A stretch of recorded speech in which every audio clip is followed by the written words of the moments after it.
وجعلنا من بين أيديهم سدا ومن خلفهم سدا فأغشيناهم فهم لا يبصرون. Dan kami adakan di hadapan mereka dinding-dinding, dan di belakang mereka dinding pula, dan kami tutup mata mereka sehingga mereka tidak dapat melihat. Nuzilat hadhil ayatu fi riwayatin fi haqqi Abi Jahlin wa sahibihi min Bani Mahzum. Diturunkan ayat ini menurut suatu riwayat pada peristiwa terkaitnya dengan Abu Jahal dan kawan-kawannya dari Bani Makhzum.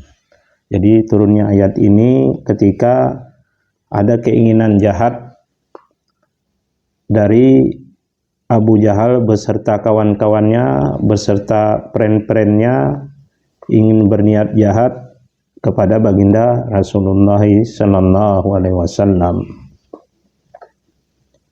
Wa dzalika anna Aba Jahlin halafa la in ra'aitu Muhammadan yusalli la arda hanna ra'sahu bil hajar.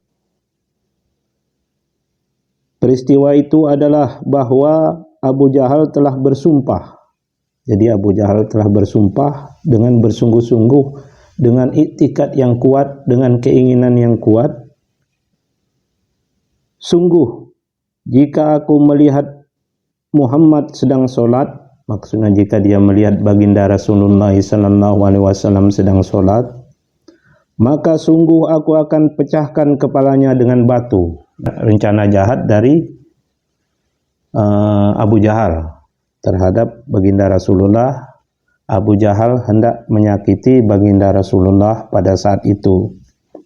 Fa'atahu wa huwa yusalli falamma rafa'al hajara sallat yaduhu ila unukihi wala sikal hajaru biyadih. Lalu ia mendatangi Nabi Muhammad sallallahu alaihi wasallam di saat beliau sedang sholat. Lalu ketika Abu Jahal mengangkat batu, maka lumpuhlah tangannya sampai lehernya dan batu itu menempel di tangannya. Lalu Abu Jahal mendatangi Nabi saat sedang sholat.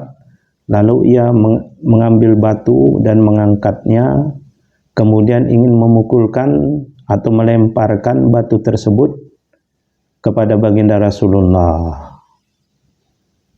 Tapi dengan karunia Allah yang besar, dengan kemuliaan baginda Rasulullah yang telah dimuliakan Allah, maka hal itu tidak bisa dilakukan oleh Abu Jahal. Sehingga pada saat itu lumpuhlah tangannya hingga sampai ke leher dan batu itu menempel.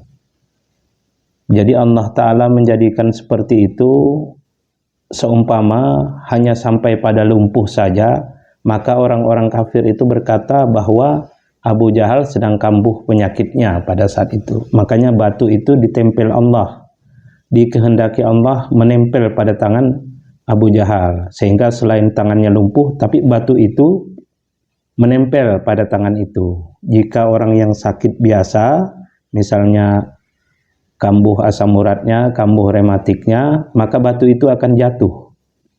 Tapi ini lumpuh, tidak bisa bergerak, dan batunya tidak jatuh. Biasanya batu yang tidak jatuh adalah batu orang yang tangannya kuat, bisa menggenggam atau bisa menahan. Tapi ini tangan tidak bisa difungsikan, tapi batu tidak jatuh. Itulah perlindungan Allah. Allah melindungi hambanya, melindungi para nabi dan rasulnya, melindungi orang-orang yang beriman kepadanya sesuai bagaimana yang ia kehendaki. Falamma ada ila ashabihi wa akhbarahum bima ra'a sakatal hajar Lalu ketika ia telah kembali kepada kawan-kawannya dan ia memberitakan kepada mereka mengenai peristiwa yang dialaminya, maka jatuhlah batu itu.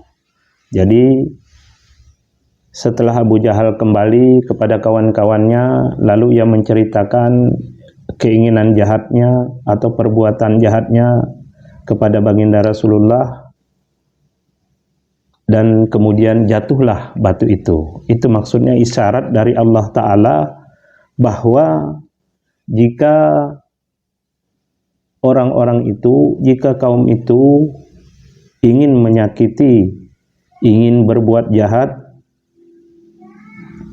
atau ingin menghalang-halangi risalah yang disampaikan oleh utusannya, maka Allah akan membelanya. Makanya ketika disampaikan tentang keinginan jahatnya itu kepada kawan-kawannya, batu itu jatuh dari tangannya. Jadi maksudnya itu adalah pesan untuk kawan-kawannya yang lain juga agar jangan berbuat demikian.